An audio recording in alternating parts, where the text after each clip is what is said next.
He knocked twice before letting himself in. He'd always done that, just a polite habit from years of being like family. But that night something felt different. Maybe it was the way the air felt too still. Maybe it was the way my chest tightened when I heard his voice again. "I brought your favorite," he said, holding up a bottle of red, and a smile that didn't quite reach his eyes. I hadn't seen Noah in weeks. He was my husband's best friend, and up until recently, his emotional twin. They did everything together. Golf on Saturdays, fantasy football in the fall, whiskey nights on the porch. But now everything had changed. Because now my husband was gone. Buried just 2 weeks earlier in the same suit I used to press on Sunday mornings. Noah had been there, of course, carrying the casket, holding my hand, promising anything you need. And tonight, what I needed most was something I couldn't name. He sat across from me on the couch. Too close, but not close enough to be inappropriate. At least that's what I told myself. We talked for hours. About Ethan, about the accident, about how the house still smelled like him. And then somewhere between the third glass of wine and the first tear down my cheek, Noah leaned in. He brushed my cheek with his thumb. Gently, too gently. I should have pulled back, but I didn't. Because something in his eyes said he wasn't just comforting me. He was seeing me, and it had been so long since I felt seen. "I'm sorry," he whispered. "I'm not," I whispered back. Then his lips met mine. Slow, questioning, regret already stitched into every breath. But I let it happen. Because what started as a shoulder to cry on was about to become a night I'd never forget. The kiss didn't last long. It wasn't urgent or messy or heated. It was something worse. It was tender. Like he'd been waiting to do it. Like I'd been waiting to let him. When we pulled apart, the silence was deafening. He didn't apologize again. I didn't slap him or storm away. We just sat there staring, breathing, remembering. Noah finally spoke. I didn't plan to do that. I believed him. Because neither of us had planned any of this. After Ethan died, people came in waves. Family, friends, co-workers with casseroles and empty condolences. But not Noah. Noah stayed. He mowed the lawn. He fixed the leaky faucet. He made sure I ate. He showed up when I was too numb to ask for help. And slowly, his presence stopped feeling like a gesture. It started feeling like relief. Like air. That night after the kiss, I walked him to the door. I told myself it was over, a moment of grief, a shared weakness, nothing more. He leaned in again, hesitated this time, but didn't kiss me. Just whispered, "You don't have to be okay tonight?" And then he left. I didn't sleep. My body ached with questions. Was I lonely or just lost? Was he comforting me? Or was there something else between us? Had it started the day Ethan died, or before that? The truth is, I didn't know. But I missed that feeling of being wanted, even if it came wrapped in shame. The next morning, Noah sent one message. "I'm sorry if I crossed a line." I stared at the screen for what felt like an hour, and then I wrote back. Maybe the line was already fading, because deep down, I knew the truth. We hadn't just crossed a line. We'd blurred it, and now, there was no map to guide us back. It started with a storm, how cliché, right? The kind of storm that knocks the power out and forces silence to sit right next to you. The kind where candles flicker like they're keeping secrets, and every sound feels closer than it should be. I didn't invite him over that night, but he came anyway. He always did. "Just checking on you," he said, standing in the doorway soaked and breathless like the rain had chased him. I didn't stop him. I should have. We sat on the floor in the living room, a bottle of wine between us, and 3 candles, casting shadows that moved like whispers. We didn't talk about the kiss. We didn't talk about Ethan. We talked about before my husband, before the wedding, before we all became so tangled in each other's lives that we forgot where one person ended and another began. "You used to laugh more," Noah said. "You used to flirt more," I shot back, half joking, half remembering. He smiled at that. But it wasn't innocent. The wine disappeared faster than it should have. So did our excuses. At some point, we stopped facing the candles and started facing each other. He reached for my hand again, like he had the first night, like he knew exactly what I'd let him do. "We shouldn't," I said, my voice trembling. "I know," but neither of us moved. His hand traced the edge of my wrist, then slid slowly to my elbow like he was memorizing me. "If you want me to go say it." I didn't say it. The thunder masked the sound of breath. of clothes shifting, of the final irreversible moment that changed everything. And while my husband's picture still hung above the fireplace, his best friend's breath was on my neck. I didn't cry, I didn't scream, I didn't speak. I let it happen. Because I wasn't just mourning Ethan that night. I was burying who I thought I was, and digging up someone I didn't know, but couldn't look away from. I didn't open my eyes right away. I didn't want to. The silence of the house felt like judgment. Even the air seemed heavier, as if the walls knew what I'd done. Noah was gone. The blanket beside me still held the shape of him, still smelled faintly of rain and regret. For a moment, I imagined him in the kitchen, maybe making coffee, maybe pretending nothing happened. But there was no clatter of mugs, no soft footsteps, no humming. Just emptiness and guilt. I got up and wrapped myself in a robe like it could cover more than just my skin. I walked into the kitchen clean untouched, like last night had been a dream. But my body remembered. So did my heart. On the counter sat a note written in rushed handwriting. Didn't want to make things worse. Last night, I shouldn't have. I'm sorry. No name. No apology big enough. No answer to the question clawing at me. Was he sorry for doing it or for leaving? All day I waited. For a message, a knock, a breath of clarity. But none came. Instead, I sat on the floor again, this time alone, and tried to replay every second. Every look, every sigh, every soft, selfish moment. What did it mean? What could it mean? Ethan was gone, but the ghost of our marriage hadn't left. It was still haunting the halls. Still whispering, how could you? By evening, my phone buzzed. It was a single text from Noah. I'm not sorry for how I felt, just for the timing. And just like that, my heart broke again, only this time not for my husband, but for the man who shouldn't have mattered, and yet somehow now mattered too much. The next day, I saw Ethan's mother.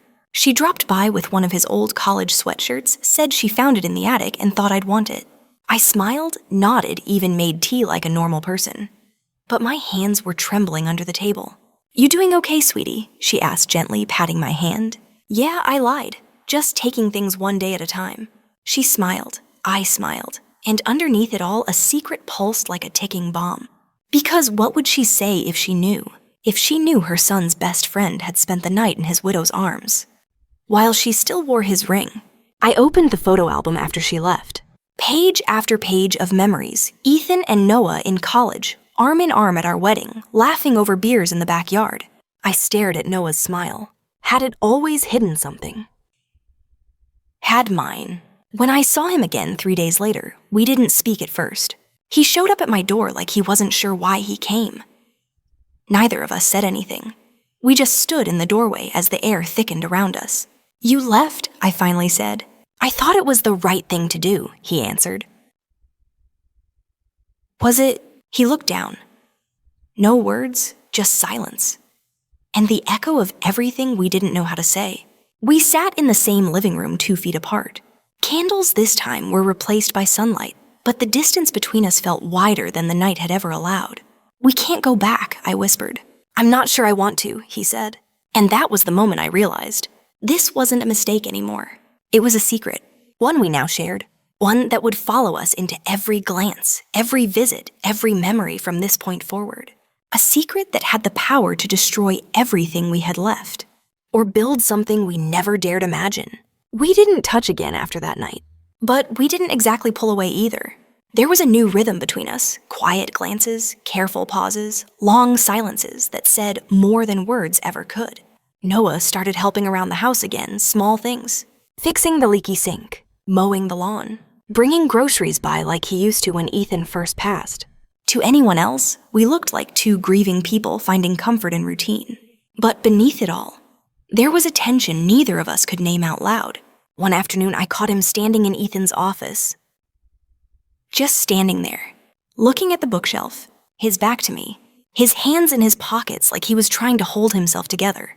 You okay? I asked softly from the doorway. He turned. His eyes met mine.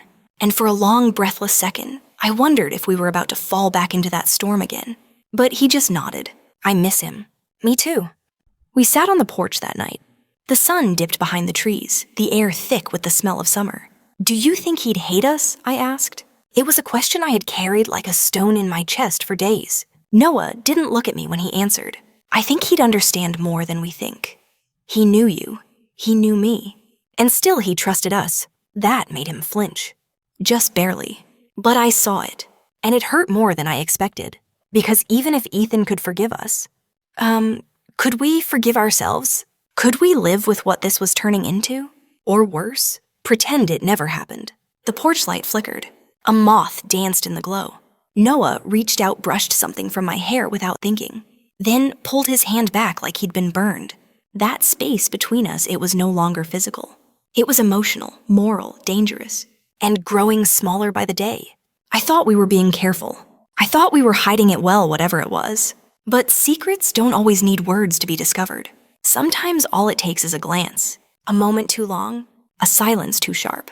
That's how Lily, my sister, noticed. It was just dinner, casual and forgettable. She came over with her kids, brought lasagna like she always did when she wanted to feel helpful. Noah was there too. He'd fixed the screen door that afternoon and stayed for dinner like he'd done dozens of times before. But this time, something changed. You two seem close lately, Lily said later that evening while we were clearing dishes. It was casual. Too casual. My hands froze over the sink. The plate in my hand slipped slightly under the stream of water. He's just helping out. It's been hard, you know. Of course, she nodded, drying a glass. But he watches you differently now. I didn't reply. Couldn't. She didn't push it. She didn't have to. That night, I couldn't sleep. I lay awake, staring at the ceiling fan, spinning shadows across the room. My thoughts spun just as fast. Was it obvious? Were we becoming something we couldn't name yet? Everyone could sense. Noah texted me around midnight. You okay? I stared at the screen. Typed. Deleted. Typed again. No. He replied a minute later. Me neither. The next morning, he didn't show up. For the first time in weeks, I didn't see him pulling into the driveway. Didn't hear the familiar knock. Didn't smell coffee brewing in the kitchen, his silent peace offering for the confusion between us. Instead, I stood in the kitchen alone, staring at the second mug I didn't need. That day, everything felt heavier. The air, the silence, the question hanging in my chest like a weight I couldn't name yet. Had we gone too far? Or were we just afraid to admit that we'd already crossed the point of no return? 3 days passed. 3 whole days without a text, a visit, a word. And in those 3 days, I tried to convince myself it was for the best. That space was good. That distance would fix us. That maybe, just maybe, what happened between us was nothing more than grief disguised as something else. But every time I passed the porch, I looked for his truck. Every time my phone buzzed, I hoped it was his name. And every time I told myself to move on, my chest tightened like I was holding my breath underwater. Then came the knock. It was almost 10 p.m. The knock was soft, hesitant. I opened the door without even asking who it was. Noah stood there, eyes tired, shirt wrinkled, hands deep in his pockets. I wasn't gonna come, he said. I didn't respond. Just stepped back. Let him in. We didn't touch, didn't speak for a long moment. He walked into the living room and stood in the same spot he always did, by the window looking out at the quiet neighborhood. I tried to stay away, he said finally. I thought if I did, this would all just fade. And did it? He shook his head. No, it just made it worse. I felt the words before I heard them leave my mouth. Me too. He turned to face me. The space between us pulsed. And for a second, I thought he would say something that would make this real or destroy it completely. Instead, he just walked past me to the kitchen, took 2 mugs from the cabinet, brewed coffee in silence, like he'd never left.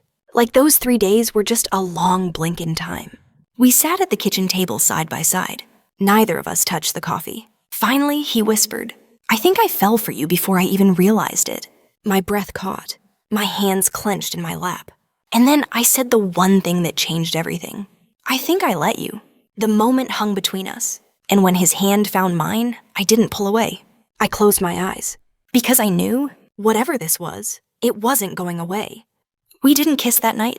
We didn't touch beyond that one soft, wordless connection of his hand over mine.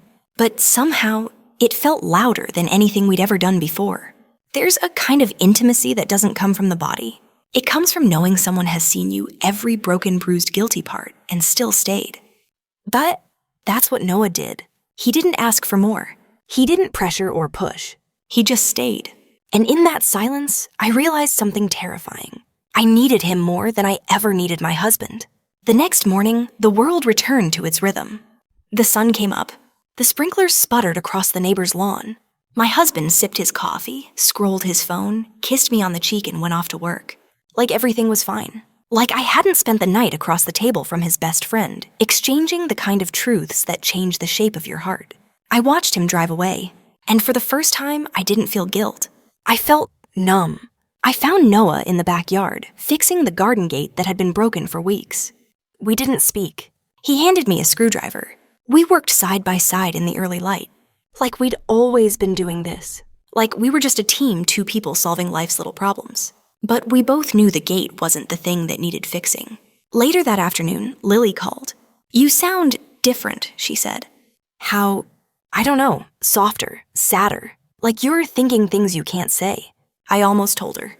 Almost. But the words caught in my throat. Because once spoken, some truths can't be taken back. So instead, I lied. "I'm just tired." She didn't believe me. I could hear it in the way she paused too long before changing the subject. "Well, if you need anything, you know I'm here." I whispered thanks, then hung up, and stared out the window. At Noah. Still there. Still working. Still quietly rearranging the borders of my heart. That night, I stood in the kitchen, watching the reflection of our lives move across the glass window. My husband came home, kissed me again, told me about his day. Noah was gone. But the memory of his hand in mine, it echoed, louder than words. There's a difference between something that might happen and something that already has. For weeks, I lived in the space between those two truths, telling myself that I hadn't done anything wrong, that we hadn't crossed that line. But denial is a fragile lie. And all it takes is one night, one shift in the wind, for it to shatter completely. It started with a thunderstorm. One of those spring tempests that rolls in without warning, turning daylight into shadows in seconds. The power went out. My husband had flown out earlier that morning for a conference. A last-minute thing. He'd kissed me goodbye at 5 a.m. and disappeared into the sky. I was alone. Or at least I should have been. But around 7 p.m., there was a knock on the door. Noah, soaked, breathless, holding a flashlight and 2 containers of Thai food. Figured you wouldn't want to be alone in the dark. I should have said no. I should have closed the door. But I didn't. We ate on the couch by candlelight. The kind of quiet meal that didn't require words. Every glance was a sentence. Every pause was a confession. The rain tapped steadily on the windows like a heartbeat. After dinner, I brought out a bottle of red wine. We sat close knees, almost touching. The air was charged like the moment before lightning strikes. "Do you ever wish things were different?" I asked, barely above a whisper. He didn't answer right away. Then, every damn day, silence. The only sound was thunder in the distance and the clink of his glass as he set it down. And then, like gravity itself gave in. His hand found my face. Warm, gentle, searching. And I didn't pull away. Our kiss wasn't frantic. It wasn't rushed. It was soft. Like both of us had been waiting too long to admit how badly we needed it. Every inch we crossed felt both terrifying and inevitable. I don't know how long we stayed like that. But when I opened my eyes, he was looking at me like he'd never seen anything more tragic or beautiful in his life. "Tell me to stop," he whispered. But I couldn't. Because in that moment, I didn't want him to. I didn't sleep that night. Not really. I lay in the silence the storm long passed. The candles melted down to tiny wax stumps on the table. Noah's arm was draped across my waist, his breath steady against the back of my neck. And my mind was anything but calm. What we'd done wasn't something I could explain away. It wasn't a fleeting kiss or a moment of weakness. It was deliberate. It was intimate. And it was real. The guilt came in slow waves, crashing harder with each passing hour. But under it all was something darker, a flicker of satisfaction, a small, shameful truth blooming in my chest. I didn't regret it. At dawn, he stirred. Neither of us said anything for a while. The room felt heavier in the light. What had been mysterious and thrilling under candlelight now looked like a crime scene under sunlight. He sat up, rubbed his face, then looked at me. Not with regret, not with apology, but with something raw. "I know what this means," he said, "and I'll leave if you want me to." I looked at him shirtless, rumpled, vulnerable, and felt something twist in me. "What do you want, Noah?" He hesitated. "You, but not like this. Not hiding, not hurting anyone, not lying." That word hit harder than I expected. Lying. As if we hadn't been doing it with every look, every stolen smile, every moment we pretended we were just friends. I got up, wrapped a blanket around me, and walked to the window. The world outside was soaked and still. "I don't know what to do," I whispered. "He's my husband, and you're his best friend." Noah came up behind me, resting his hands gently on my shoulders. "Then maybe we need to stop before this goes even further." But we both knew it already had. He left quietly. No dramatic goodbyes, no last kiss, just silence, and the faint scent of his skin on my pillow. For the next 3 hours, I sat on the edge of the bed, wondering if I should shower or burn the sheets. Because no matter what I did next, there was no going back. I cleaned the house twice that day, once to clear the mess, the second to clear the guilt. Neither worked. Every surface still felt like it carried his touch. The kitchen counter where he leaned while I poured wine. The couch where his eyes lingered a second too long. The hallway where our fingers brushed and I didn't pull away. And the bedroom, I changed the sheets. But I couldn't change what happened in them. When my husband came home that evening, he brought flowers. Peonies, my favorite. He'd forgotten our anniversary the year before, but somehow remembered now. Just because he said, with a smile setting them in a vase like it meant something, the gesture should have warmed me. Instead, I felt sick. He kissed my cheek. I flinched. He didn't notice. Or maybe he did and chose not to say anything. That was always his way. Polite distance, careful routine. We made small talk. Dinner. Yoish. Netflix. And when we went to bed, he fell asleep within minutes. Just like always. I stared at the ceiling fan, my stomach churning with secrets. Beside me, he breathed deeply peacefully. And I lay inches from the man I married, while all I could think about was the man I shouldn't have touched.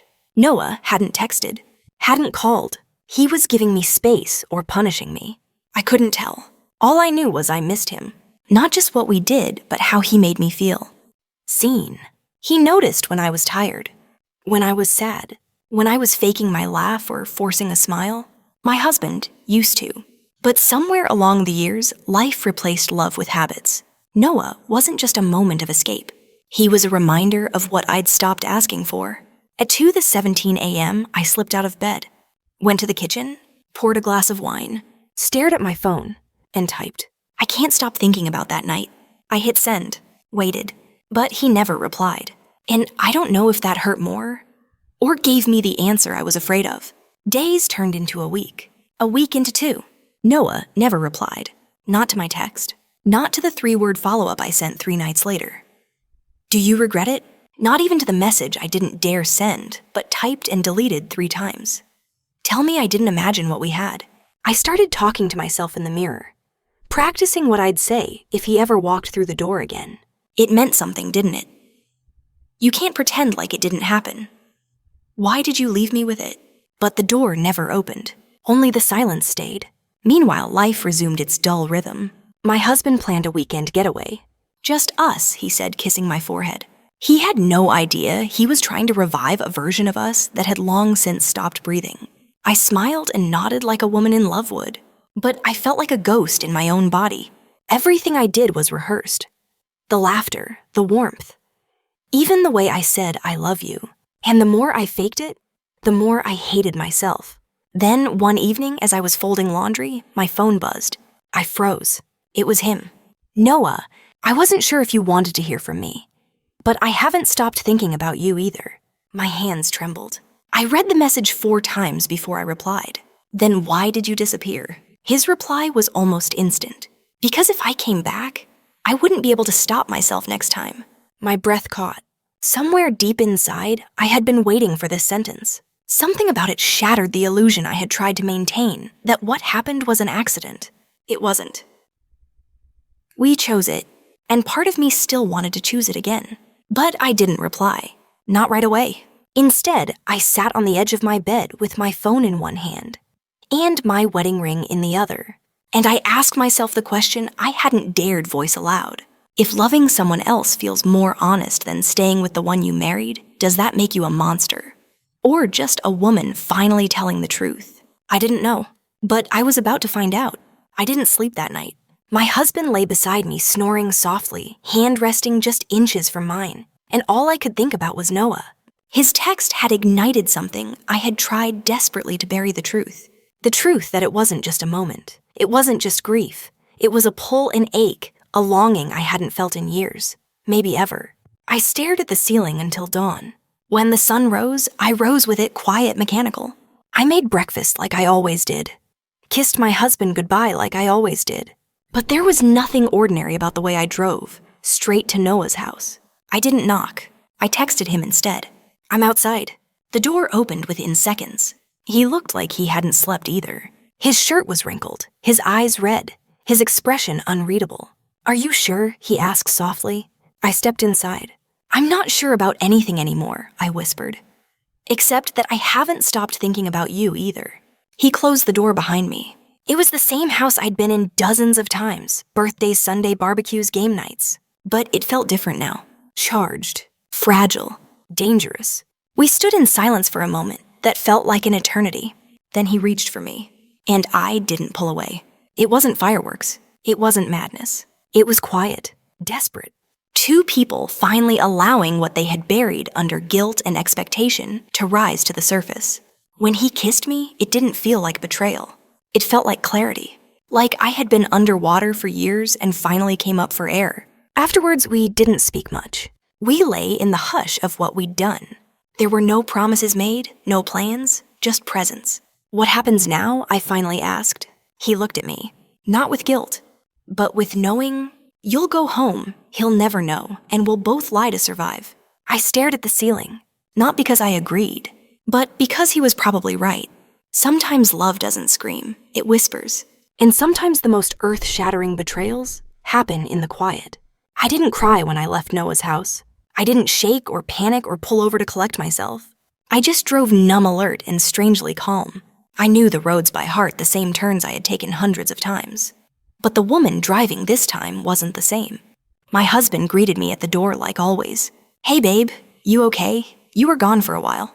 I nodded, smiled, lied. "Just needed air, took a drive." He kissed me on the cheek, the same cheek Noah's lips had just touched hours ago. I should have felt disgusted. I should have felt shame. But what I felt was more complicated than that. I felt torn between the life I built and the life that for one forbidden moment had felt more honest than anything else. That night, I sat on the edge of the bed while he slept, like I had so many times before. But this time, I stared at the man who loved me unconditionally, who would never suspect what I had done, who still smiled in his sleep. And I whispered aloud into the silence, "If you ever read this, if these words ever make their way to you somehow, know this, I didn't do it to hurt you. I did it because I forgot what it felt like to feel." I still see Noah sometimes, at mutual friends' parties, across crowded rooms. From a distance like a memory, I can't decide whether to treasure or erase. We don't talk, we don't need to, because we both carry the same secret. That one night, that one line crossed, that moment where grief and need collided, and created something neither of us can ever name out loud. Some nights I still think of it, not with longing, not with regret, but with understanding. We are all more fragile than we pretend to be, and sometimes what starts as a shoulder to cry on becomes the story we carry to our graves.